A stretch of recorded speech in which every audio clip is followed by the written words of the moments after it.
I spent 35 years on that path. And, I chased the money, the accolades, and really what I was chasing was that security and that knowing that I was enough and had enough.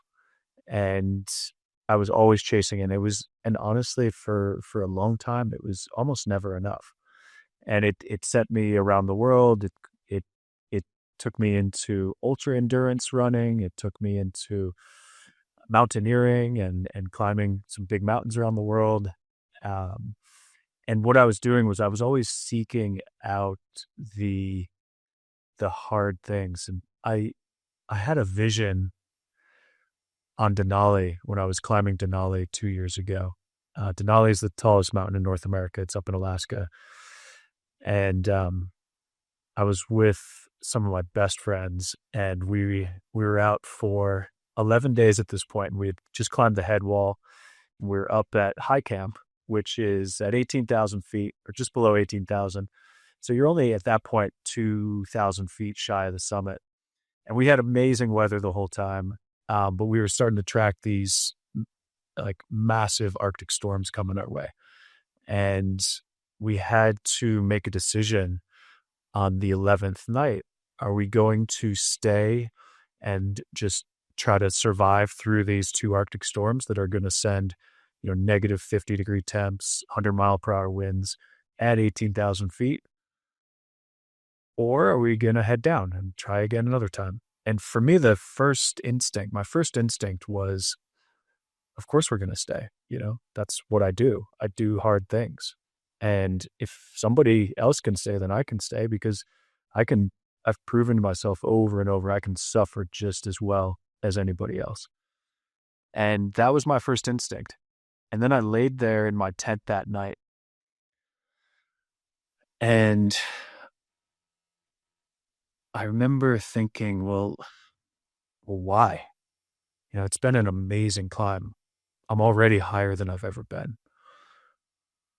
It's been absolutely gorgeous. What's so special about the summit? Why do you feel like you need to sit through these? We're going to be stuck in our tents for anywhere from 5 to 12 days. And yeah, why do you feel like you need to do that? Like, what's so much better about the summit? And I was laying in my tent and I realized that my hands were like tight in fists.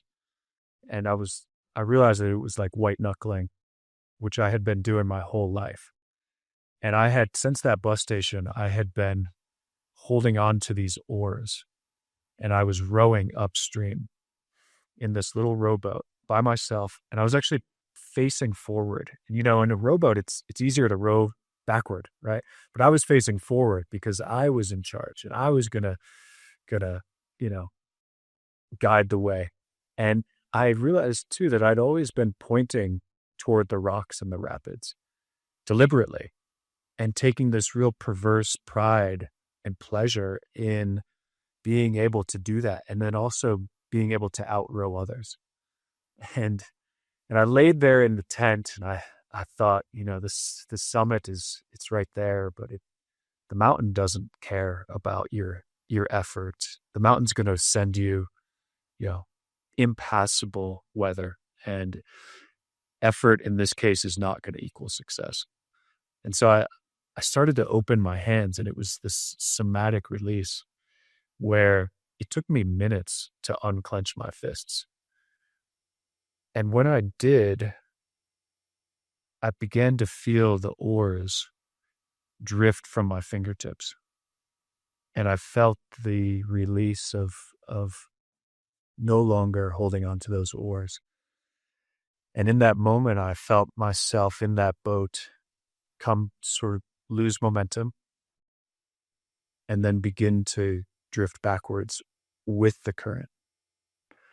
And I felt for the first time what it was like to be with the current, allowing it to carry me. And I realized that there was this higher intelligence that was coming into play, that was going to carry me around the rocks and rapids safely. And there were all these channels in the river I was envisioning. It was carrying me directly into the right channels, the ones that were most aligned with me. And that was an incredible vision for me. And It was then that I surrendered, let go of the oars, and decided to go and do the thing that I've always known I'm here to do, but never gave myself permission to. And the reason I didn't give myself permission to do it was because came too easily for me. It was it was too much in flow, and therefore it couldn't be valuable. Because if it wasn't hard in my mind, in the stories I'd written, it wasn't valuable. Your imagery on there is it's so true. And I think that we all, I mean, I think that we all carry a lot of different identities. And, you know, like as a dad, right? For me, like as a husband, as a friend, as an entrepreneur, even internally, I have the identities of like myself, of like there's this version of me at this time period, right? And then then there's this like time in my life, and it's almost like these things, these encapsulations of are these narratives and stories that represent, but almost all of them, what really resonates with me is that a lot of them represent me facing forward with the oars, like in trying to row. And I think that so many people listening to this, that I think if they're really being honest, is that is the journey. Why I'm brought up into this, and the fact is, it's like we're either running from or to. In this case, we're rowing from or like to something. And why is it that it took you to be 18,000 feet, which by the way is kind of wild, as a pilot, like my like sweet spot when I'm flying like out west is like I'm at about 17, 18,000 feet, depending which direction I'm going. And that is wild to me. I'm on oxygen that whole time. And I'm just thinking about like, but why did it take you to that point? I mean, because that point you'd done ultras. I mean, you had bought, built, sold companies, like, I'm sure willing to buy all the stuff you'd want. Like, but what about that was, I don't even call it rock bottom. But why did that take you to release the knot in your back? Yeah. Yeah. A couple of things. The first thing was spending 11 days in nature, in simplicity. I was in one of the most beautiful places I've ever been, Denali, on the mountain, on the glacier. There's four colors on Denali. There's the white of the snow, this epic electric blue of the ice. There's the black of the rock, and there's the blue of the sky. Four colors, simple. Going up the mountain, one objective every day, just make progress up the mountain. So simple. Being with, as I mentioned, a couple of my best friends, with good people, deep conversations. We actually ate really well. We had great food, healthy food. Um, and I moved my body 12 hours a day, and I slept 12 hours a day. And so simple nature had a lot of silence too. When you're moving up a mountain like that, you're there with your crew. You're literally on a rope tethered to each other. You're really in your own head for most of the day. And so it was that combination that brought me to the place where I was able to go there and have that vision of the river. We actually flew over a river. You fly over lots of rivers in Alaska, but we flew over this one big, beautiful river with thousands of braided channels to get to the base camp on Denali, and that was the river I saw in my mind, and so it gave me that as well. So yeah, that that was part of it. The other part, Ben, was back home in Boulder, Colorado. The business that I had built with my co-founder over the past 6.5 years, which we shot out of a cannon. We caught the wave perfectly. And then we plateaued. after about 5 years. And then the bank that held our line of credit collapsed. And all of a sudden, we found ourselves in this debt crunch. And we had a very healthy inventory or debt to inventory ratio that all of a sudden went away. And we thought, I thought on that mountain that I might be getting back to find that we need to file for bankruptcy or lay everybody off, and start over. And so that was also in the background. And as I was thinking about climbing on that mountain, and the mountain telling me, listen, we don't care. It doesn't matter how big your muscles are or how sharp your ice axe is. Like, the mountain's going to mountain. And, you can't predict a storm 12 days out, really. And then we also couldn't predict that our bank was going to collapse. And um, so I had that in the background as well. And just like with the mountain where I couldn't force it, I didn't really want to force it either with the company. I knew we could bring it back to the garage, retool, spend another 5 years building it up. But it didn't feel right either, especially because I had just gone and done the two things that I knew, or I had two examples of the thing that I knew I'm here to do. I was asked to lead 2 YPO forum retreats and to take people into nature, take founders, leaders into nature, and do something that I do call the Misogi, which is a challenge. This is a whole other topic, but it's a challenge that's so hard you really only have a 50-50 shot at success. And so it forces you way outside your comfort zone. And within that, you learn a ton. And so I got the chance to lead these 2 YPO forums, and the way I showed up for them was with joy and ease. I didn't prepare a perfect PowerPoint or memorize what I wanted to say or do. I just showed up knowing that this is in me. This is who I am. And if you just show up who you are, then you'll rock it. And I did. And it felt great. And that's what I meant by it was too easy. It always felt like that was too easy. And so I had that also in the background as I laid there in that tent with my fist clenched. Well, it's so interesting. Like, you're searching out hard things, and it's almost like you were searching for the right storm. And how interesting, when I think about my life, all of the amazing things that have ever, like my transformations, right, have happened in the face of like really hard things. Some private that people don't know about, but still really like hard things. Some things that like, that I've shared, like, my death of like my son. But these were like these storms that, quite frankly, without those storms, I am 1/10 of the human I am today. And it's so interesting to me that in the midst of those storms, in this like, work harder, right?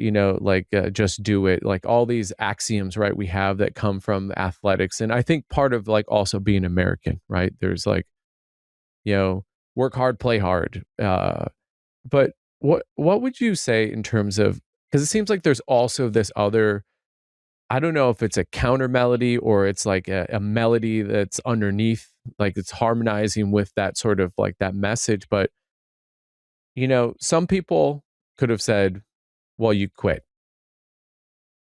You know what? Like you quit Denali. You could have like waited it out and maybe even had some of that conversation, right? Or, walking away from the company, rather than being like, oh, you know what, this is all part of the journey, Ret, like, buckle up.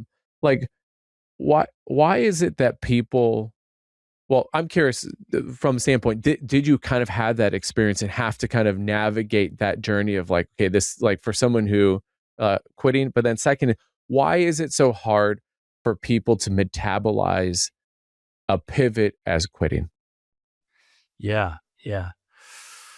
Well, with the business, it was anything but quit. and I'll share that story. But with the mountain, it was, you know, a couple of the guys in on the team, for them, it felt like quitting. For me, it felt like not walking off a cliff. It felt like you don't, keep moving forward if there's a cliff in front of you. But, but yeah, for a couple of them, it felt like quitting. For me, it felt like the first honest yes that I'd had in a long time. Yeah. It was the first honest yes. And it was in my body. I felt it in my body. And it was a reminder of the track of my life and how to track within your body the hell yeses. I actually just wrote a piece in a magazine, and I titled it "The First Honest," or the places the first honest yes took me. Because from there, I came back. I sold the business. I ended up going to Saudi Arabia for an adventure, to South Africa to track lions with a teacher of mine, um, into the Utah desert, and it was that first honest yes that really started this path that I'm on. But yeah, with the business, I came back, and yes, we did have to make some changes, and they were hard to make. Um, and I spoke with my business partner, and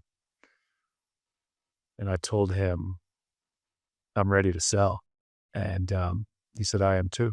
And so that's what we set out to do, to sell the business when it was distressed.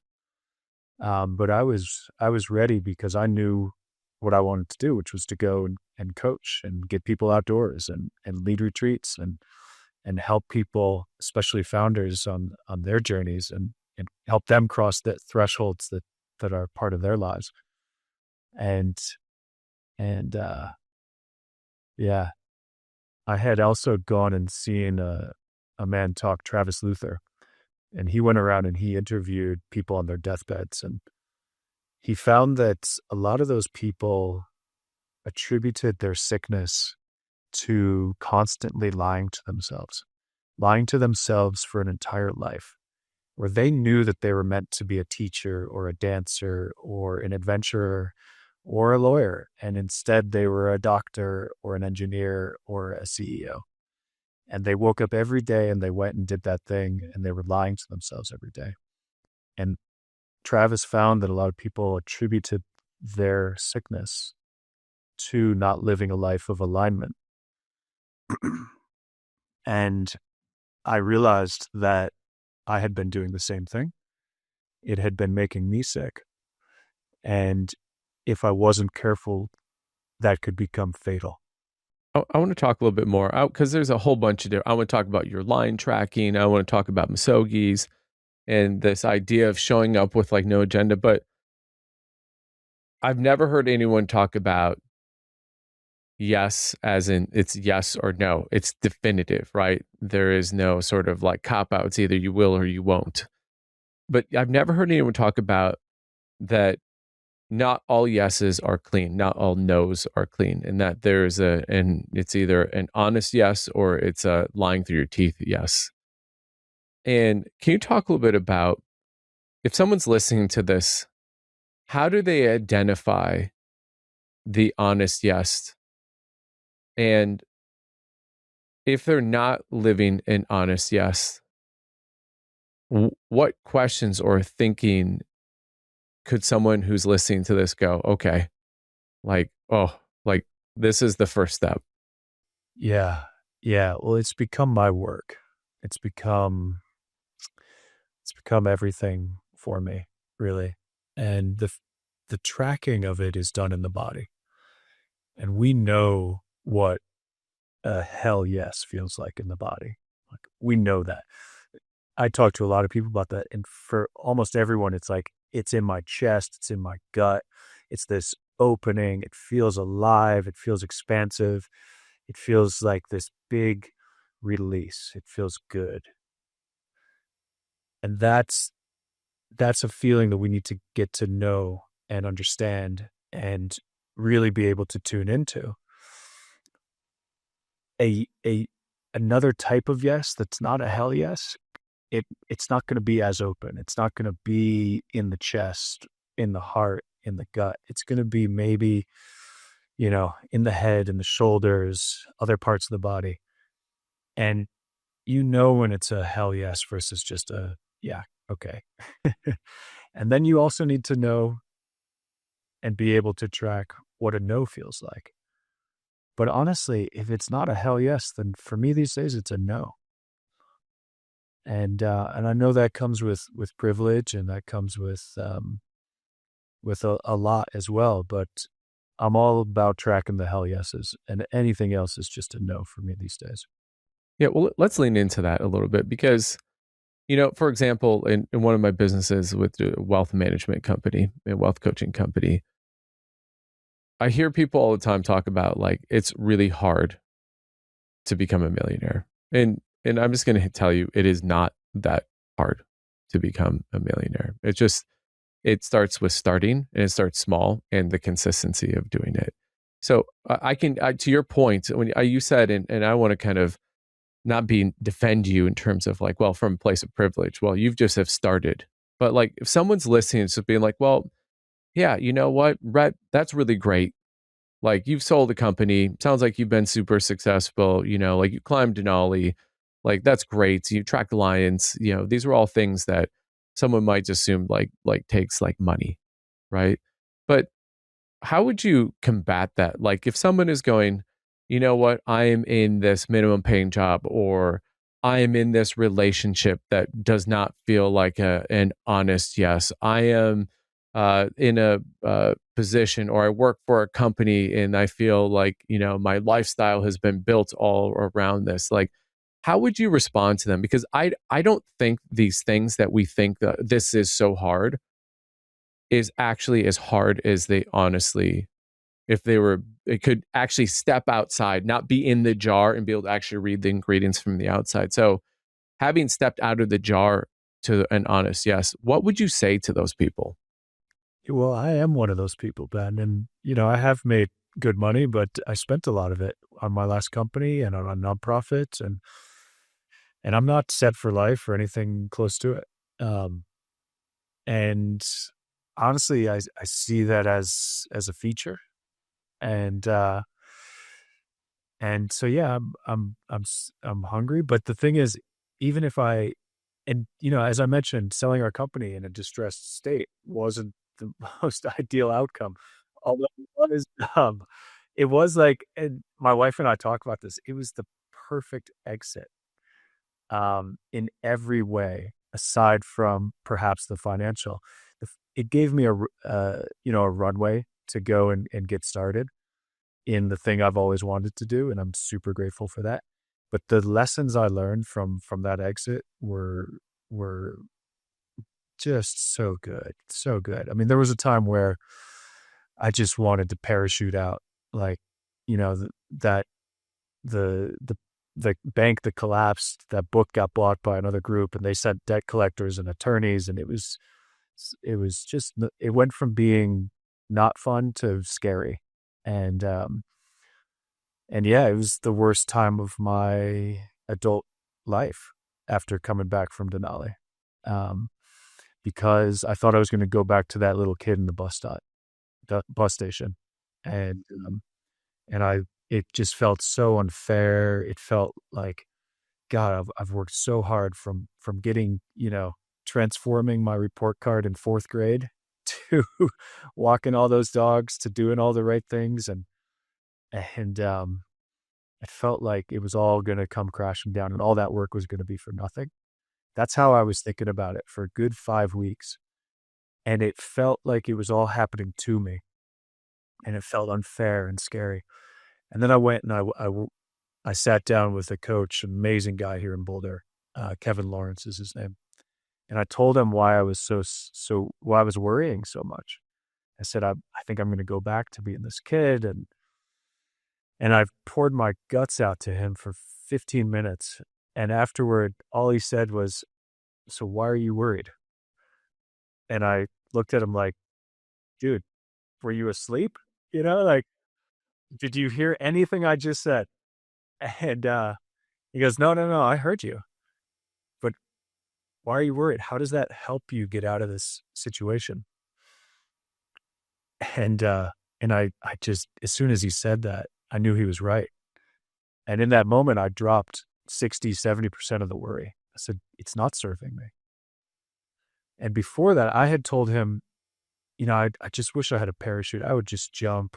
I wouldn't take anything with me, but I would also just leave behind all this stress. And then I realized that I actually don't want a parachute. I actually want to land this plane, even if it's a crash landing, because I had already made up my mind to go help other founders and become a coach and to get people outdoors and to have these types of conversations. And I realized that was the summit I needed, turning around 2,000 feet shy of the summit. That was the summit I needed. And this was the journey I needed.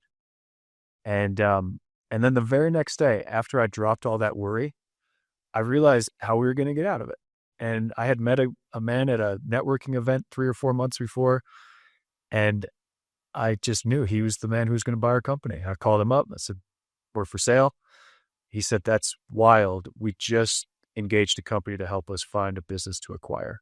And 3.5 months later, we sold our business. The more and more that I've been coaching entrepreneurs, and the more I've experienced life myself in stopping and in being in the nature of just life, is I've come to conclusion that the things that we put names on are just masking what this thing really is, this game really is, that this journey that we're on is that this is just an energy game. Ideas, stored energy, narratives, potentially stored.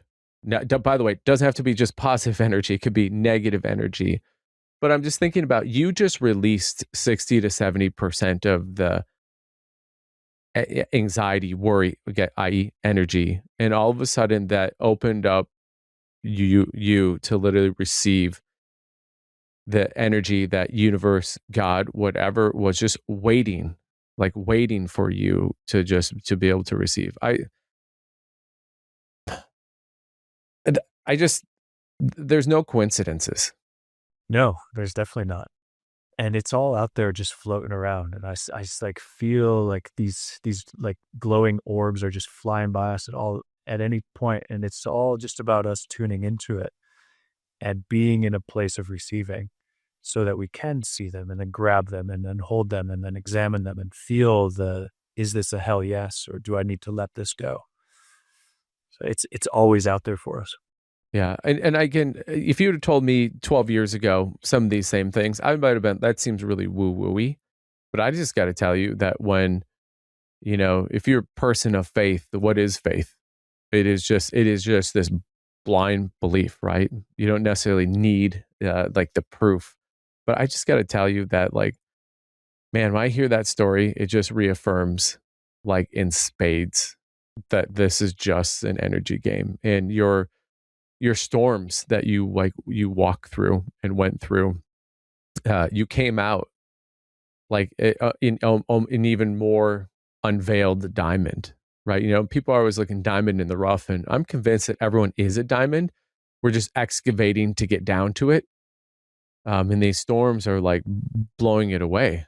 Yeah, man. And that's the journey, man. Like really, that's the coolest thing I can think of. And Elizabeth Gilbert wrote Big Magic. I don't know if you've read it, but it's just such a great book. And Elizabeth Gilbert's an amazing writer. She wrote Eat, Pray, Love, but she's also written lots of other great books. And my favorite line from Big Magic is, and I'll have to paraphrase, but it's something like, all of us has a treasure, but it's buried deep within us. Many of us choose never to go on the hunt to uncover that treasure. And that's okay, but that's signing up for a mundane life. Those of us who have the courage and choose to go on the hunt to uncover our buried treasure, they're signing up for an enchanted life. And enchanted is one of my favorite words because it implies magic. It implies, the wink from above. It implies that door that opens that couldn't have otherwise. And it's being on that hunt, it's being on the journey, being on the track.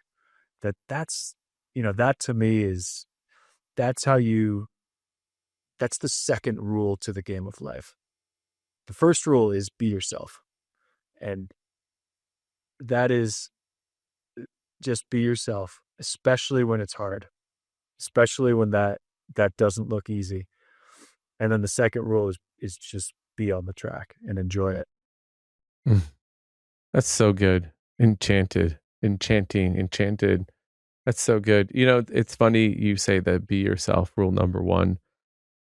I tell my my daughters, especially my oldest one, and she gets worried or like, it's in the point of like she's nervous. I would just say, I was like, just be yourself. It's already enough. And that's some Oscar Wilde stuff, right? In terms of being like, might as well be yourself because everyone else is taken. Yeah. Yeah. And it is enough. We don't think so, but it is enough to just be yourself. Just be yourself. In my own journey, Rhett, um, I can correlate my success to the acceptance, forgiveness, and respect that I've given myself of actually like who I am, not who I think others want me to be. And I spent years chasing, I left college early. I spent years chasing people like, I would sort of not really tell people like, well, I attended this college because it protected me from what I felt like was their acceptance or approval. And, because I had like some shame around the fact that I hadn't graduated college because everyone would be like, oh, where'd you go to school? And here's where I sit today. I gladly being like, yeah, you know what? Like I started here, but I didn't finish there. And then there's just a level of joy that comes in being able to look in the mirror and just go, to your point, like you're enough, you are loved. And I think that's the part that, that's the part of like this is self acceptance. That's actually a love journey. This is like it's not a comedy, it's not a drama, it's not suspense. It's actually a love story. Yeah, that's right. And that's what it can really come down to. Yeah, Self-love. yeah. Um, that's why I wrote in for a book. Someone asked me to write a little piece, and I said I think that entrepreneurism is the greatest expression of self-love. Hmm. What did you mean by that? Because the word entrepreneur, I think when I used to write this like newsletter internally for one of our companies called The Entrepreneur. And it actually means, I think in French, or at least my interpretation of it was to swim out away from shore. And that typically when you swim out away from shore, like I think about you kind of your journey, like trying to climb away from gravity, right? Fighting gravity as you climb and fighting oxygen as you climb, is that when you swim out away, is I think that you are forced to deal with the things without a net, in that you either keep swimming or you succumb.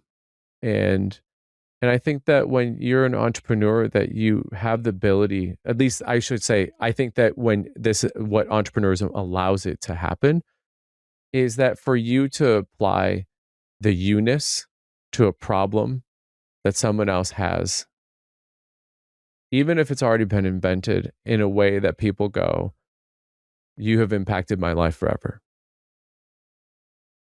And I just think that, I don't know, I don't know, does that make sense? Yeah, absolutely. I love it. To swim out away from shore. And it takes courage to do that. And that's what Elizabeth Gilbert's book, Big Magic, is all about. In order to find magic, you must have courage. It's true. I mean, the hard things bring courage. But uh, j- Yeah. And that was my modus operandi for a long time. And now I'm all about joy and ease. And and that also takes courage though. Um, in fact, it's taken more courage now that I think about it.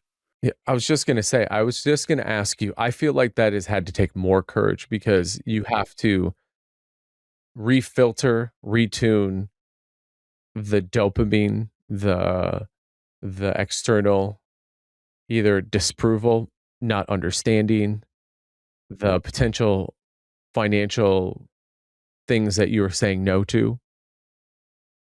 I mean, talk a little bit about that. Yeah, yeah. Well, the financial things I'm saying no to, there's a lot of them. And and it's been actually really it's been a journey of curiosity for me. Um in fact, one is like big potential, and I just keep saying no to being anything but who I am. And just last night I had this text exchange with the founder where he asked for feedback on something, and I said, "This is not my zone. There was a time when it was, but this is no longer my zone. And so I'm happy to provide feedback on things within my zone, but I'm not the right man to provide you valuable feedback on this." And he wrote back, and it was a little scary for me to say that. And he wrote back and goes, "This is why I love you. This is why I need you." Um, and and that's been the reception I've been getting as I'm continually more and more honest and aligned with myself. And I just feel like honesty is binary. It doesn't take energy, whereas misalignment, untruths, they take energy. It takes energy to create them. It takes energy to maintain them and hold them up. And I'm just courageously going toward alignment. Um, and with that alignment comes the joy and the ease. Which, yeah, you mentioned, being in America. It's all about hard work and be the first in, the last one out, and that's how I grew up and how I was taught. And that's why it took me so long to get to my zone of genius, the thing that I really feel like I'm here to do and be. And it's because that was the thing that came easiest to me. I hear you saying peace and joy. And then I also know that you had said earlier, you said this is a subject in itself, is the Misogi. Can you talk about, because when I hear you say Misogi, again, because I know what it is, but again, I want you to kind of really dive into that for like the group, because there's probably a lot of people who don't even know what that is and potentially why, right? Um, but Misogi is not something that is potentially peaceful in potential nature because it's challenging. But I don't want to give too much away. Can you just describe again what a Misogi is and what's the why behind it? Yeah, yeah. So it starts with, for my money, probably the most badass myth of all myths. And it's the myth of, and there's some good ones out there, right? But this one comes from Japan, from the Shinto tradition. And it's the myth of Izanagi, who's like the Zeus. He's like the god of gods in the Shinto tradition. And Izanagi is married to the goddess of fertility. And they have, as you would imagine, an amazing marriage and a very healthy one. And but then she, but then she dies, and she goes to the place where all of the gods go, which is the underworld. And Izanagi is just beside himself. He misses his wife, and he's just moping around and weeping all the time. And eventually he says, "You know what? I'm going to do something to change my life. I'm going to go into the underworld and I'm going to bring her back. Nobody's ever done this before, but I'm Izanagi." And so he goes into literally hell and it's fire and brimstone and ghouls, and he's got to battle his way through hell. And eventually he finds his wife, but she's too far gone. She's decaying and she's turning into a ghoul or demon herself. And so Izanagi, he looks down at his hands and he realizes that he's beginning to decay, and he really better get the hell out of there. And so he makes a this mad dash for the gates of hell, and they're trying to hold him in there and keep him there, and he keeps having to try to find this second wind and a third wind and a fourth wind, and he keeps thinking that's it for him, but he like digs deeper and deeper and deeper, and he finally breaks through the gates of hell. And he comes back into our world, and he's covered in the detritus of hell. And so he dives into this cold river and he washes off all the degradations of hell. And for the last 2,000 years, the Japanese and the Shinto tradition have once a year have gone into very cold water and they've purified themselves. And that's come to be known as a Misogi. And it's this purification ritual in Japan.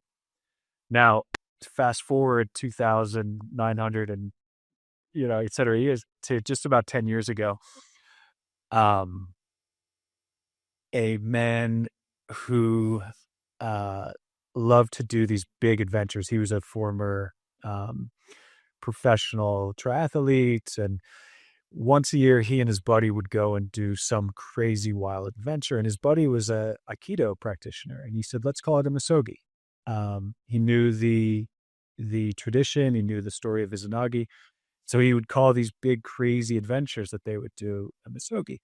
And by definition, a Misogi should be so hard they really only have like a 50-50 shot at success. And so if you're doing a Misogi, every year, you should fail every year or so, every other year. And an example would be if you think you can run a marathon, like that's not a Misogi. It's got to be 35 miles or 45 miles. It should also be very personal. It should be your thing. It should be go climb that mountain that you can see from your house. And the kookier, the better, in my opinion. So I've been doing Misogi since I read about this in Outside Magazine in 2014, I think. And once or twice a year, I do some big challenge that, back 10, 12 years ago, really fed that thing in me that said it's got to be hard to be valuable, right? And so when I read that article, I was like, oh, wow. Here's a way for me to feed that need to achieve, to prove to myself again and again and again that I am capable, I am valuable, I'm worthy, I am enough. And so I really grasped onto that, and I did things like climb Denali. That was my Misogi in 2024. Actually, it was going to be the final push to the summit. That was the Misogi. I've done things like, ultramarathons and climbed other mountains and biked 200 miles in a day. I failed at that.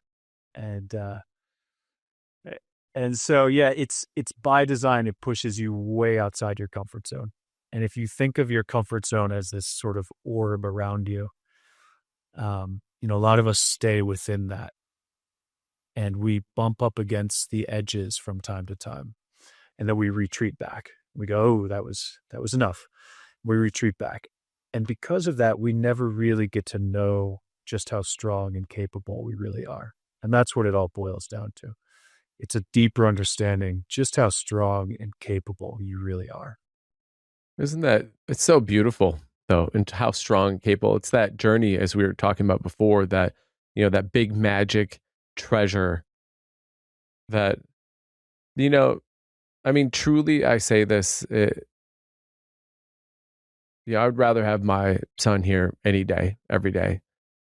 But man, I got to tell you, having that moment where you have to pull like the breathing tube, man, that was like, that shattered about 40 years worth of my life that I don't now have to live. for me to have like excavated away. And the thing is that's the gift that like my son like gave me. I mean, it's like it's truly like I don't really need to play the Powerball ever again. I mean, he was like that ticket. Like I've won the Powerball. And that was him. But to your point, the it's this discovery of what happens like on the other side of it. I mean, that's the gift that, my son gave me was the really, it's actually the basis of a book I'm writing right now, which is, Show the Fuck Up. That's the title of the book. That's the working title of the book. Because it's like double entendre, right? Like show the fuck up. And also to show the fuck up, you have to show the fuck up, right? The thing. You gotta be right. I love you doing it. How did that play into like you deciding to go and track lions? I mean, how did that come from? Like, all right, so you Denali, you realize it's like this is my summit. You go back, you basically have this kind of awareness journey of where you're like, actually, like this is an energy game. Then all of a sudden you go, it was the perfect exit, which by the way, if I'm guessing in Harvard Business Review, they might go, this is an example, maybe potentially not when to exit, right? But you're calling it like the perfect exit. And you mentioned like, hey, and then I, with my mentor, decided to go track lions. Like that seems like the next logical step in, a life plan to go, potentially left what maybe others might say like, hey, this was not the definition of success, but like for you it was a perfect exit. Like what kind of led to that? And what did you discover? Oh, it was a Misogi. So in 2023, my Misogi was to go do a vision quest and fast for 4 days on a cliff edge in southern Utah. And and I was on that cliff edge on day 3, and I hadn't eaten, and I was sort of starting to I was drifting in and out of, the awake world and the dream world, and I'd been staring at this big orange sandstone across the canyon from me, and all of a sudden that orange massive monolith turned into an elephant, and the elephant was looking over her shoulder, and she said to me, she was beckoning me like, come on, we got to go. We got to go to Landalozi Game Reserve in the wild eastern corner of South Africa. And I like kind of came to, and I was like, wow, that was a very clear vision, with very specific as well. Um, and I had read a book that called The Lion Tracker's Guide to Life, written by Boyd Vardy. And I'd read that maybe a year and a half before, and it just stuck with me. That book is so beautifully written, and I read everything I can about nature and what it is about nature that makes us more focused, creative, et cetera, just more alive. And from the very scientific to the very poetic, and Boyd's book just bridged everything, and it was just so good. And it was, my vision was to go to track lions, learn to track lions, but also he has this beautiful metaphor of how we all have a track to our lives. And Boyd grew up as a lion tracker on his family's game reserve, where he would track the lions with his mentors, and then they would radio to the safari vehicles where to go bring the tourists to see the lions. And then Boyd had this whole, he had a pretty rough early 20s. He almost got his leg bitten off by a crocodile. He had a home invasion in Johannesburg, and thought he was going to die twice within a few months. And then he ended up becoming a coach. He ended up working with Dr. Martha Beck and spending 10 years really becoming a coach and a guide. And he wrote this beautiful book about how we, there's a track to animals and there's a track to our lives. And sometimes we get off the track. And just like in tracking, we can lose the track when it goes into tall grass or across rocks or into water. And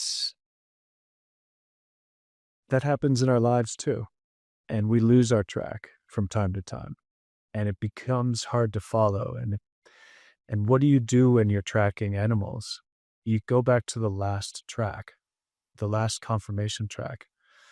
So on the very first day of tracking with Boyd, I'm there in South Africa with a few other guys, and we're with Boyd's mentor, Renius, who's one of the world's greatest trackers.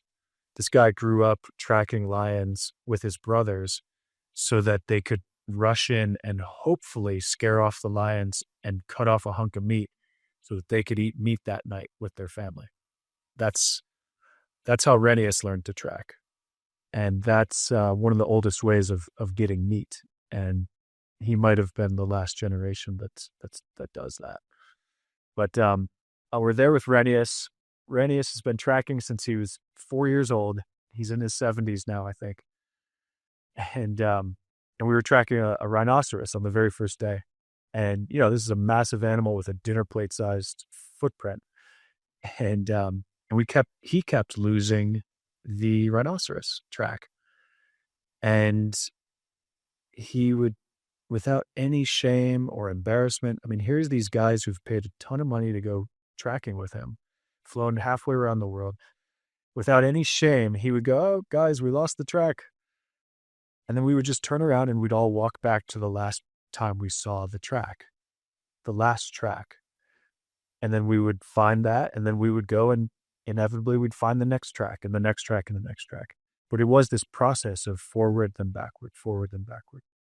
I remember standing there on the third or fourth time we did that, and I realized that, here's this expert, one of the best in the world, with people he just met last night, and he has no shame, no embarrassment. It's just, this is how tracking goes. This is just how life goes. And what do? You just go back to the last track. And then you find the next one, and you try different things, and you iterate and reiterate, and you look over here and you look under there. And I thought about, all the times when I've been off my track and been embarrassed and ashamed, and I thought, what a waste of energy. This is life. It's inevitable that we get off our track. It just happens. And just like I was so worried, and then when I was able to drop that worry, everything became clear to me. If we can drop our shame and embarrassment around getting off our track and just go back to the last track, then that's enough right there. So, yeah. So, Ret, why do we have embarrassment and shame around that? Like, what's the origin? Like, because obviously you've been a product of it. Like, you've been in it, you've experienced it, and you've also faced it. And then you've challenged it. I'm guessing you've had to face it again and again and again for you to finally have sovereignty. You said that word in the beginning. I was just like, oh, what a powerful word, sovereignty over it. But where does that come from? Because, when I think about babies when they're born, they don't know anything about shame. They don't know anything about judgment. They don't know anything about embarrassment. They don't know, all they know is love. Right? Yeah. It's the noise that we pick up along the way. It comes in the form of shoulds. And Boyd talks about this a lot. No other animal has any shoulds. Like a gazelle doesn't think it should have eaten less grass yesterday or slept longer. We're the only ones that should on ourselves. And we do it all the time. And we should on ourselves and we should on each other. And we pick up stories along the way. And those stories, those shoulds, the roles and responsibilities we take on, the weight that we carry, that weight, a lot of that was never ours to carry. It just got foisted upon us. And what happens when you get good at carrying weight is people and institutions and all types of things begin to pile more and more weight on you. And it becomes noise. And that noise is what prevents us from hearing our truth underneath it all. And that is I'm convinced that that is what's holding most of us back. It's the noise. And if we can quiet the noise, like I did on Denali, where I was in nature, I was in simplicity, I was in silence often, that's when we can begin to hear our own truth underneath it all. Right. So how do we balance? So I love everything you just said there, by the way, like in quiet, calm. One of my favorite books, it's kind of in there, the top five, Comfort Crisis. He talks about it, the precursor to all creativity is boredom. And it's sort of, I was talking with on another podcast. It was like, where is it in our calendar that we literally have a meeting scheduled with boredom? Like we don't. But so how do we balance that, right? So I think that if people are listening to me like, well, that's really great. I love to do it. That's idealistic. I mean, I'm not saying that I think it is, but I'm saying they might be like, that's idealistic. It'd be amazing to do it. How do we balance that out in today's world, right? And the fact is, we have as somewhat one of my podcast guests, the weapons of mass distraction, in phones, we have social media, we have movies, we have technology, we have everyone else is on it, and this momentum. We can, according to one of my entrepreneurs who lives down in Scottsdale, they can get bananas in an hour, like off the just order on there. How do we balance that out in this world that like demands our attention, yet that's actually the thing that's potentially keeping us from our own truth? Yeah, I think it's by being very intentional about it and really understanding that the power of silence, solitude, boredom, and those are medicine. That is medicine, and that is the medicine of the Vision Quest. The Vision Quest is what it has become the most aligned work that I do. And I take people into nature, into silence, into solitude, into simplicity. I even remove food, not to make it hard or to make this, some tough guy kind of thing, but in order to make those days even longer. There's nothing to demarcate, morning from afternoon to, we spend so much time thinking about food and looking forward to food and then cleaning up after food. And you remove that distraction and as many other distractions as possible. And all of a sudden you're sitting in a lot of boredom. You're sitting there. Now you're doing it in nature. But I've come to realize it's, I see it as a luxury, boredom.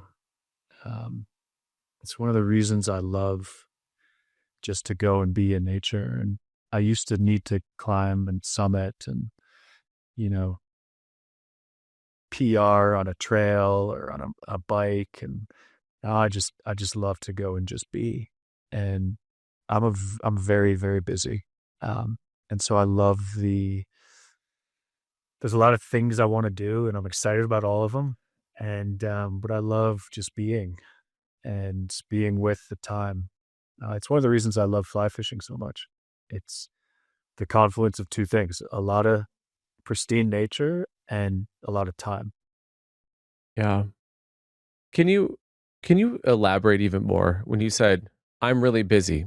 Which at first I was like, well, hold on. You just said like be bored as hell and be in peace and nature. Can you talk a little bit about there's a lot of things you want to do? I think it really helped the audience understand that like you're not saying kill your ambition, kill your desire to create value, eliminate any desire to like, have wants in your life. That's what I'm kind of hearing you say. Is like you're not saying that at all. No, what I'm saying is go and sharpen the saw. Ooh, Yeah. And this is what, uh, you know, this is what some very high powered, very successful people do. Bill Gates says he used to go and spend a week in nature every quarter, just on his own in a cabin. It's time to sharpen the saw. Um, and I just see this as the most important thing we can do for the things that make us human, which are becoming more and more important as we move into the age of AI. The machines are doing the grunt work now. They're doing the speed, the scalability, the precision. We can outsource that to them. What they need from us is the humanness. They need our creativity, our imagination, our discernment. And that comes from boredom. That comes from space. It comes from nature. It comes from being in a safe place. It comes from stimulating conversation. It comes from, and that could be with others or with yourself as you trudge up a mountain, or lay on sit on a camp chair in a canyon in Utah, as I did for 4 days. And so it's important that we go and we sharpen the saw, and we spend time there with ourselves on long days. And yeah, I wish my daughter was more bored more often. I was bored as a kid all the time, and it was so good for me. It was so good for me. I would go and I got really good at shooting jumpers because of I was bored and there was nobody else to play with. I created things. I made up stories. I became a good storyteller, and boredom was so good for me, and it's become a luxury. How do we do this for these next generations coming up to like making sharpening the saw cool? My daughter this morning, my 5-year-old, was like, playing alone is boring. And in my heart, I was like, that's awesome. But like, how do you explain that to a 5-year-old that like, outside of you'll thank me when you're older? I mean, the amount of times that my parents like said that to me, you know what? This is one of those ones you're going to have to trust me and you'll thank me when I'm older. And then like, I remember in my 20s, I had a couple of moments. I was like, holy shit.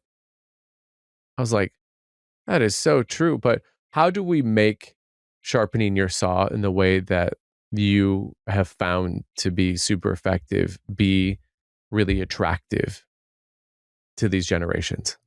Well, it's hard because, younger people are really beautifully present. They're in the present, I think, more than we are as adults. And so, that idea that it'll be good for me later, like it doesn't resonate.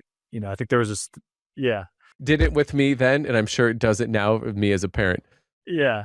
I think there was a study that said, or it sat kids down and they gave them one marshmallow and they said, listen, we'll be back in 20 minutes. If you don't eat this marshmallow, then we'll give you another marshmallow. It was like 85% of the kids all ate the marshmallow. Um, maybe I'm wrong. Maybe No, I think you're right. I think it was something like that. it was a high number. What they realized, though, from that study, and the point of that study was they then followed those kids and they saw that the kids who were able to delay gratitude and sit with the boredom, they were the ones who went on to be more successful by and large. And also as entrepreneurs and self-starting types. Real quickly, this has popped into my brain. I'm really curious, especially because with how much I'm going to say like research you've done on this, because I think the best research is the one you've actually experienced, not in necessarily an AI model. But how much of delayed gratification and creating space is built around the skill of gratitude? Mm, that's beautiful, man. Let me turn it back on you. I'd love to hear your thoughts on it. The more I've kind of been on my own journey, I realized that the honest yes, like that power, I think of like a rock band, it's like where there's that power stroke, like whoa, or it's like you just like when you especially if you're the guitarist, you're like, that was awesome. Is that a lot of the words that seem to resonate with me all stem from like the word love, like joy, gratitude. I feel like those are some subsidiary words that are kind of come from that root word. And I think that when we're born, the gift that God universe, whatever, however you want to define it. The gift that we have is just that, like, we come out and all we know is love.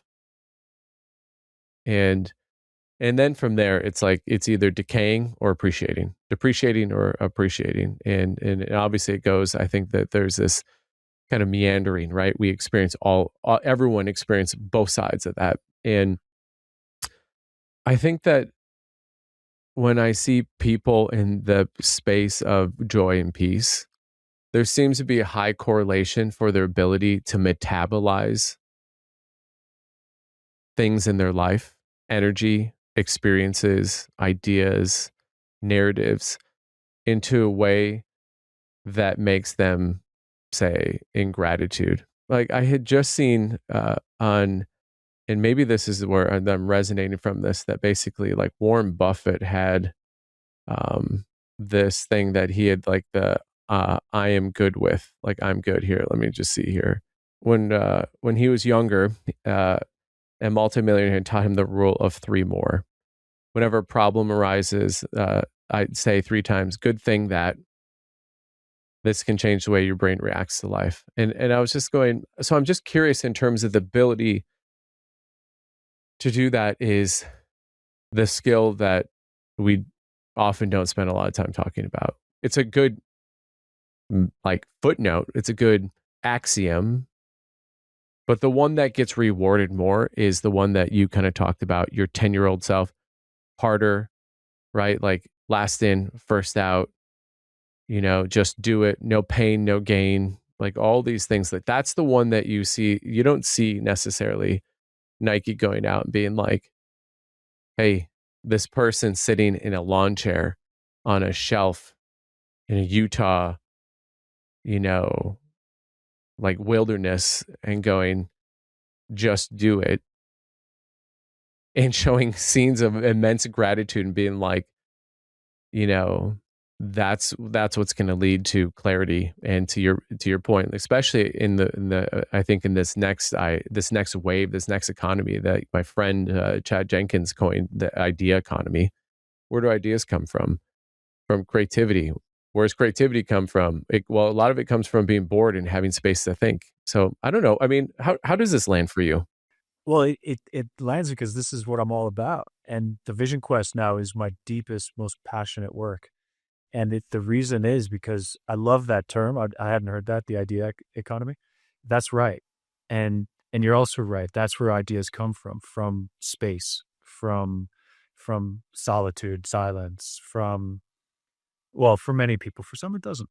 Um, but it's about helping leaders. It's about helping anyone. And I really believe we're all leaders, but create that space and quiet that noise that we talked about a little earlier so that you can hear your truths. You can feel the creativity and you also have the safety to iterate and reiterate and, you know that it doesn't have to be perfect on the first shot.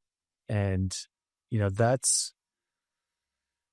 was, you asked earlier about like, I always felt like it had to be perfect on the first shot. And I was not allowed to, like lose the track like Renius did and then come back and, like there's no going back. It's all forward momentum. And that's what Nike and it's what our whole society is all about.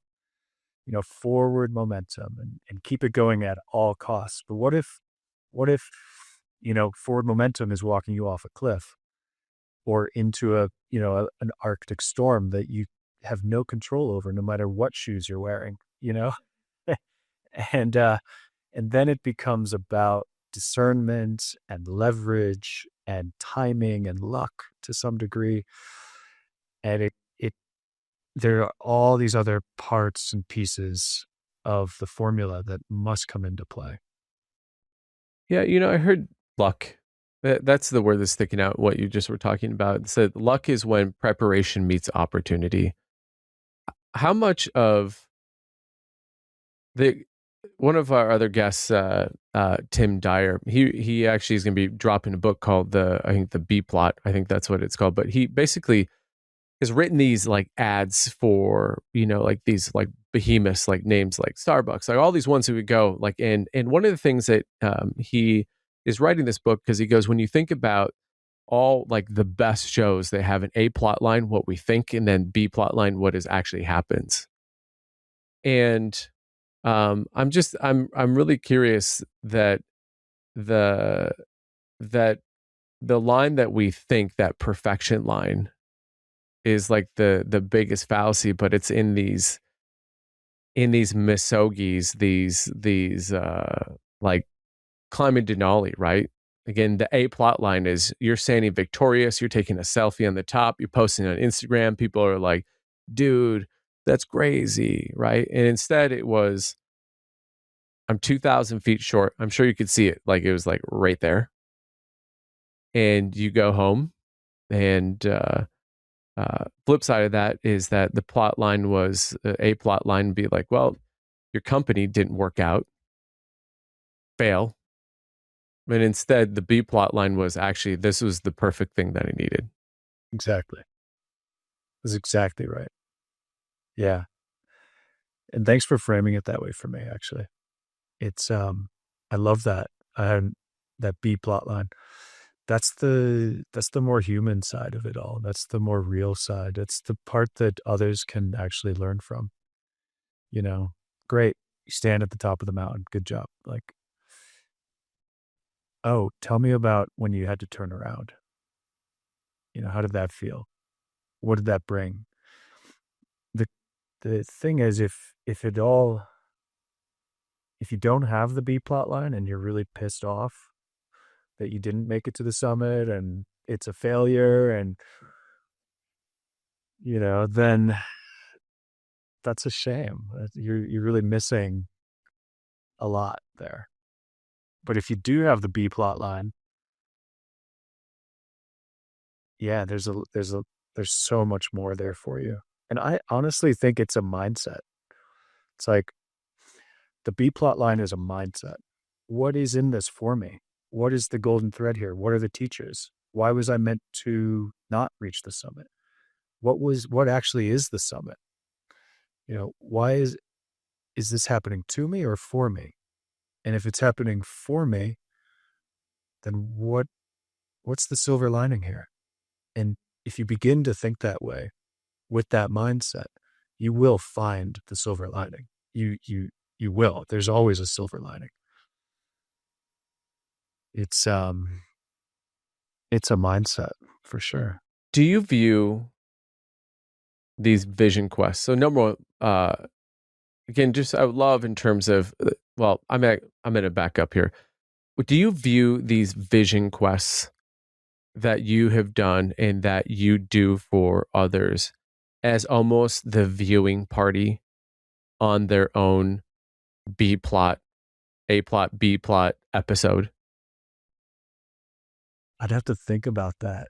But yeah, it is a viewing party for sure. And the way I've done my own vision quests is I'll go to my sacred spot where I'm alone. I'm in nature. And what I'll do is in my mind's eye, I create almost like this circle of bookshelves around me. And there's no back to the bookshelves and I can see nature beyond it. But what I do is I take my backpack off, this big, huge, like Everest Sherpa backpack that I've been carrying, and it's this massive weight. And I take that off, and then I start taking things out, and I put them up on the shelves all around me. And it's beliefs, it's roles, it's shoulds, it's all of it. It's the good, the bad, and the ugly. And I put it up there, and then one by one, I'll take that down and I'll hold it in my hands and I'll examine it. And I'll say, okay, you served me in my 20s, but I don't need to keep carrying you. And it goes into the pile. And then, okay, there's a part of this here that still does serve me. And I'll take that along, but I'm going to leave the rest of it. And it is this viewing party of what is mine to continue to carry. And a lot of us, again, we carry so much weight, and we used to outsource all this weight to gods and deities and myths. And Atlas carried the weight of the world, right? So we didn't have to. And there's something that happens when we lose our faith in those gods, deities, and myths. We have to then carry more. And that's the trade-off. That's a correlation there. And so we have to, from time to time, go into silence, solitude, go internal, and examine what weight we're carrying so that we know that we're carrying our weight, what it is that is ours, and we're not carrying the things that others have foisted upon us. Because again, once you get good at carrying weight, people will just keep stacking it on you. And you've got to do that maintenance from time to time. You've got to get into a place where you can look at the stories of your life. Yeah, I'm curious because for myself, but I'm guessing other people who can resonate being like, okay, I can totally envision the ability, like what you said, like, hey, got this backpack. I'm unpacking my campsite here for like this moment here. And like, and I love you said the good and the bad. And it seems like the good are things that were really easy to examine and be like, oh, yep, okay, that served me. And you either put it away or like, even though it's good, this is probably not gonna this is not gonna serve me in terms of to where like I want to go. It's give me a false sense of security. And we're good at like not remembering, right? Just like, okay, out of sight, out of mind, good. But what about the things that we carry with us? Things that we go, because I heard you say, hey, take it off of me. Like, you know what? This happened to me in my 30s. And you know what? Like, this is not me. This is not who I am. And I see you for what you are. And you throw it on the pile, right? You're like, okay, I'm done with it. Fast forward 90 days later, you're back in kind of that thinking space again, and you unpack your backpack, your Sherpa backpack, and it's like, how the hell did you get back in here? I thought I threw your ass out. Like, how do people when you have some of that thinking? Because I think some of that is maybe in terms of why people like, oh, you know what? I'd rather be distracted because I keep having to unpack the same shit. Like, so how do we actually see the thing and unpack it in a way that it is like it's an honest goodbye? We do it with witnesses. We do it with witnesses. We do it in front of people. We share it with people. So with all my vision quests that I've been doing since my 20s, I would always do them on my own, and then I'd come back on my own. And my wife would give me a kiss, welcome home, and then say, it's your turn to watch our daughter. And then it'd be Monday morning the next day, And so there'd be no real ceremony. And that's really unnatural because in ancient traditions and indigenous cultures, you would come back from your vision quest and the whole community would want to hear what your vision was because you were sent out there to have the vision for the community. And the elders would gather and everybody would gather and you would share your vision. You would tell your story. And storytelling is meaning making for the listener, but also for the teller. And then they would say, okay, we see you differently now. You have just been through an initiation. You are different now. And you might even be given a different name at that point. And you would be recognized as a new person in this new phase of your life. And then you are that person. You embody that. You feel that. You know it deep in your heart. You've been seen that way. You've been told. You've been validated. You've gone from teenagerhood to adulthood. You've gone from this phase of life to that phase of life, from not a leader to now a leader. And these are the thresholds of our lives. And so what's happening in Western culture is we're very rarely ever really truly initiated anymore. And we have our rites of passage like prom and get a driver's license. And especially men, women begin their cycle, and that's a very clear moment. You are now different. You are now entering a different phase of your life. And it's one of the reasons why you see a lot of men just, seeking anything that tells them who they are, where they are. And there's an African proverb that says, unless you initiate the people, they'll burn down the village just to feel the heat, just to feel the warmth from the village. They'll burn it down. Instead of getting it from the people, they'll burn it down because they're not initiated. And so this is a big problem, and there are a lot of people who think that we never actually leave adolescence. We always stay as adolescents. We never enter adulthood. And we keep the stories from our adolescence, and we keep behaving like adolescents. And so that's a big part of the Vision Quest, is coming back from the Vision Quest. And so I never had the witnesses. And it took me years sometimes to incorporate my visions, to make meaning of them. So what I love doing most is bringing a group together.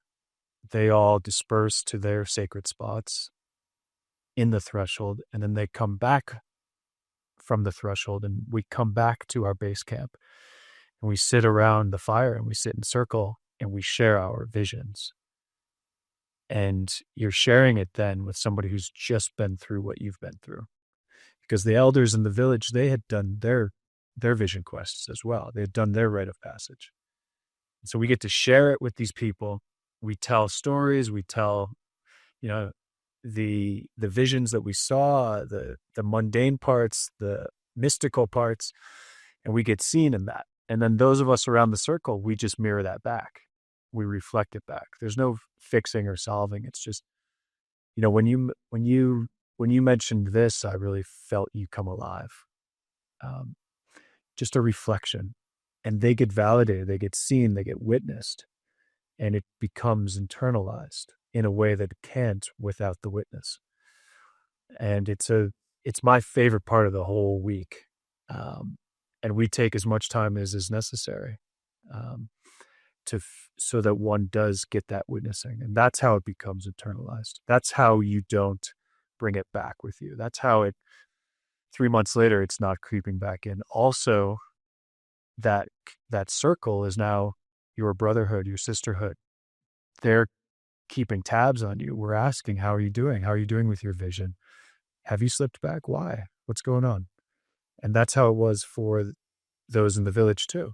Hey, that was a very childish act. You've been through your rite of passage. You should know better than this. And people would hold each other accountable. And so it's through others, it's through witnesses that we can maintain that and stay strong. That's really beautiful. That's really beautiful to have the witness of, I think that at the heart of everything as humans, I think one of the fears that we consciously or subconsciously have is, did I matter? Do I matter? And would I be missed? And what I love about what you're providing is, I think that, I don't know who said it, but like how I understand, like when you are able to show love is when you can see, hear, and understand someone and they feel that they're seen, heard, and understood. And I feel like that's what you're providing in that capstone of that vision quest, is without embarrassment, without shame, without judgment. That's really beautiful. People who are sitting here today and listening to our episode, they're like, "This is amazing. How can people, if they want to do like a test it out, like a little mini vision quest, like obviously they go into Chat GPT, Perplexity, but like those are all great and they pull from all these sources. But honestly, I'd much rather people hear directly from a master vision quester. You've guided a lot of them. Someone to go, I always want to go do a little mini one. Does it have to be days? Can they have like a little mini moment vision quest? Like, how can they do that for someone that they can experience that little, like that, the magic right? To find the treasure within. How can they do that? And Yeah, very, very simply. And simple is one of the four tenets here. It's about simplicity, silence, solitude, and severance. And and it doesn't need to be 3 days. It doesn't need to be on a cliff in Utah or even epic.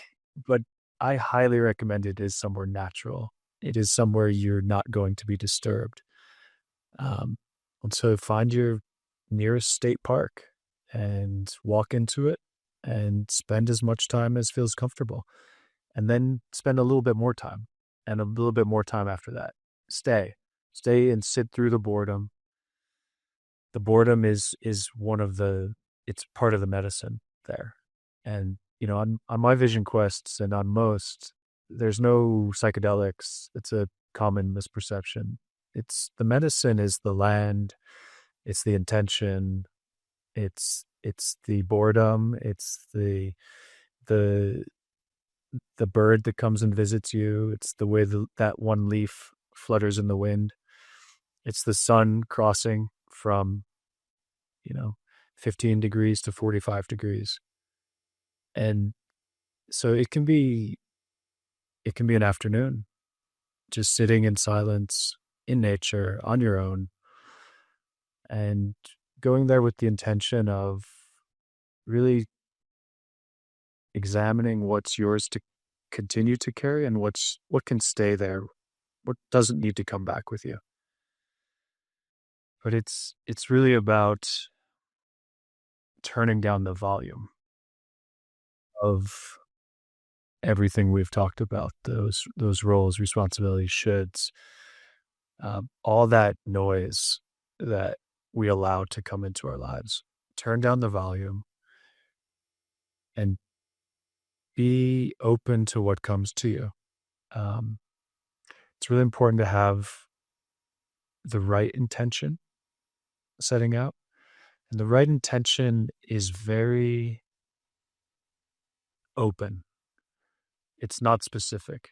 It's not, should I start this company, fire this person, end this relationship, start this relationship? It's none of that. When the intention is that specific, it takes out the ability for a higher intelligence to come into play here. It assumes that you already know the answer. It assumes that you already know what you're seeking.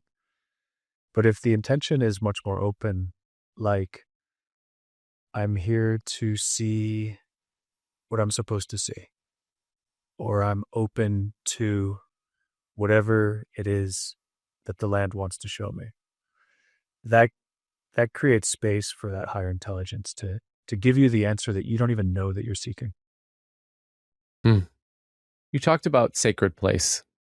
So someone's looking at this. What does that mean when you say sacred place? Is that a place that you're walking along and you just go, oh, actually, like here, you don't know why. I mean, is that as simple as that? So when I'm thinking about setting the table, the recipe card for someone at home to have little mini for them to go, oh, okay, if they really love that, then it's like, okay, now let's invest the time and money into like really having guided. But so when you said sacred place though, that caught my attention. I was like, damn, I was like, I want a sacred place. Like, what is that? Yeah, it is that. It's in that. It's that feeling of hell yes that we talked about, where it's in the body, and it goes, oh, this place is great. There's this beautiful tree, and there's a brook coming running by, and or it's in the middle of this field, and I love the openness. It's this park bench right here. Whatever it feels, whatever calls to you, and you get that hell yes in your chest, your heart, your gut. That can be your sacred spot. Hmm. And again, the more natural, the better. A place where nobody's going to come and disturb you. Definitely leave your phone. Yeah. Do not bring a book. Bring a journal. Definitely bring a journal. Um, and keep it simple. You want to be the way I do it, the way I do Vision Quest. I want to be comfortable. This isn't like a masochistic challenge. This is about turning down the volume, pure and simple, so that you can hear your truth again. And I say again because we talked about little babies. They've always known their truth, and kids know their truth, and then we build up this plaque that makes it difficult, and all that noise comes in. And so it's about hearing your truth again because it's in there. We all have the answers within us. It's just about turning down the noise so that we can hear them again. And so you want to create a space that allows you to do that. You don't want, bring a chair, bring a blanket, bring a thermos of tea. Um, don't bring a ton of food. Keep that simple, and just be, and sit with the boredom, and know that it's a feature, not a bug. Um, Allow yourself to be, and just turn on the volume. When I think Vision Quest, and you hear about it, it was like a moment in time. Like, yep, I've achieved, and I'm a different person, right? You said, in terms of elders will listen, maybe even get a new name. When you think about in a world that is maybe more prescriptive, how often do you do like a vision quest? How often for someone to continually, because once you hear the truth, it's not like that's the end of it, right? You just heard like 1/1000th of it. And then it's like you want to come back to the well. How often should we come back to that well? I know I'm saying the word should, and maybe that's not the word. How much would someone potentially want to come back to that well? Yeah, well, again, it's about sharpening the saw. And so what I like to do personally is once a quarter, have a long weekend to myself in nature. Um, and it's slow. It's not about, a ski trip or climbing this mountain. It's just slow in nature. Um, I do that once a quarter, and then every few years or so, I'll do a vision quest. Oftentimes I just know it. It's a knowing in my body. Oftentimes it's during a period of transition. Um, there's newness for me. And that's when I'll go and take the time to spend 3 or 4 days um, on my own questing. I was called deeply last year to do one in September in Utah. And I shared the story of going to Londolozi and tracking lions. And a lot of people said, "What's taking you to Africa?" And I said, "Well, I'm fulfilling a vision from a vision quest. I don't know, but I'm open to it." and and they said, "Well, tracking lions sounds cool, but what's this thing you do where you just go sit in nature for 3 days and leave your phone behind? Like, I want to go do that, almost to a person, men and women." And I said, "Well, it's you're welcome to join." And it turned into 7 people joining, and I actually didn't quest that time. I sat around the fire, and I kept the fire alive for them, and I sent them prayers, and I made sure that they were safe and sound, and that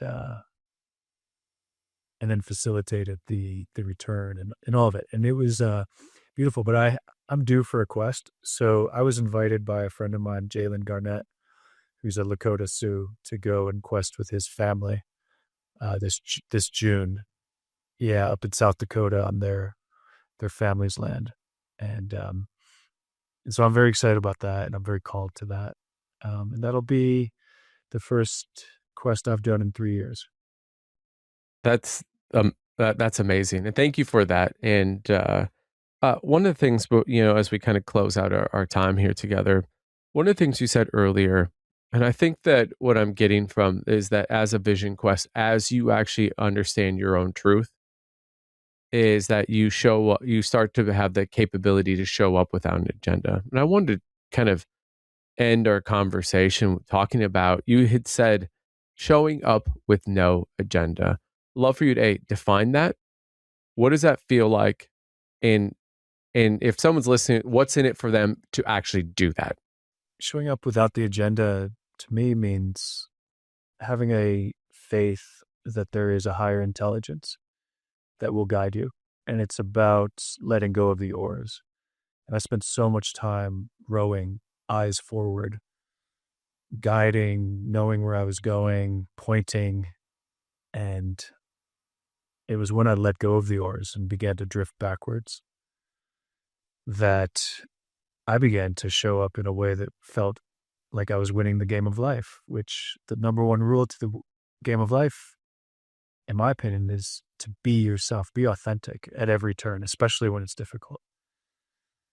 And I envisioned myself in that rowboat facing backwards. The boat is traveling and I'm facing backwards and the oars are right in front of me all the time. And they're just begging me to pick them up again. And I'm not. Instead, I'm sitting there allowing the current to carry me, not knowing really where it's going to go, no agenda, but having that faith and trust that as long as I keep showing up, as long as I keep doing, have it's not just faith, but it's action in faith that the current's going to carry me exactly where I'm meant to go. And honestly, too, the the abundance will show up as I do that, and it has been. And one of the greatest currencies in all of this is getting to show my daughter what that looks like when allow ourselves to be directed by a higher intelligence. And that intelligence knows what we want. And what we want is what it wants. And the world wants more people to be alive, to be themselves. And I truly believe that there's a reward for doing that. Yeah. Peace, joy, contentment. And the thing that I love about all of this is that underlying is that this question is, what is it that you want? And I love that we're ending with this because I want people to understand everything that Ret is talking about is not about you not wanting or not having dreams, but it's about, instead of rowing forward, it's about allowing the stream of higher intelligence, of this God, this faith, knowing that it wants to give you what you want.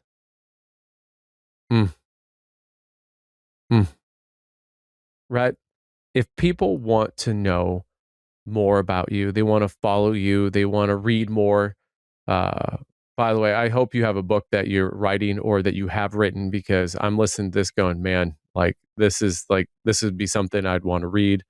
If people want to sign up because they go, either, hey, they did this like little mini experiment that you outlined for them, and they're like, wow, that was oof. Or they go, I'm all in, but I don't want to have to think about this. I don't have to plan it. I just want to be able to go, do, and be.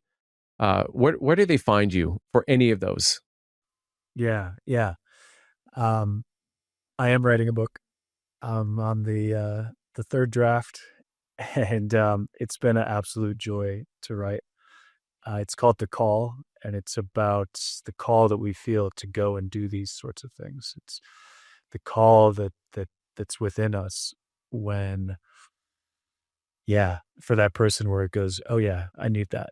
That's the call, and it's about answering the call. So it's actually a practical guide to the modern vision quest, and it started as a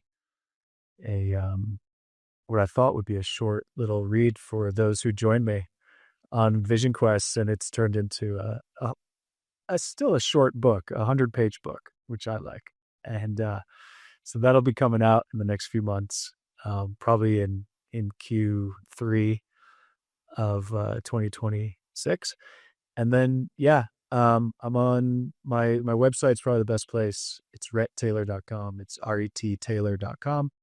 I'm on Instagram, Ret Taylor _. I'm on LinkedIn, Ret Taylor. I like writing on LinkedIn. Um, it's none of the typical business stuff, but it all applies to business. Yeah. That's what I'm finding is that there are so many things that have nothing to do with business that are actually the solutions for business. Um, Rhett, as you know, I like to leave and let our guests give the last ripple thought question to our audience. So, what would you leave our audience with today? Mm, thank you, Ben. Yeah, I would like to leave as well with a wondering of what our lives would look like if we turned down the volume. What truth would emerge then? What could we finally hear? Rhett, thank you for joining us. I just looked up and it's like an hour and 52 minutes, and it feels like it was 45. Like those are the ones where you just know that in the pocket, in the zone. Thank you for sharing so generously your story, your anecdotes, and also these like really important things that I think that as we move into this idea economy are actually the training and things that we need to actually be successful in this next iteration of what does the economy and success look like. So appreciate you being here. Appreciate you having me, Ben. Appreciate what you do too. Thanks for the platform. It's been, yeah, it feels like it's been 20 minutes and here we are. Appreciate it. Thanks so much for being here.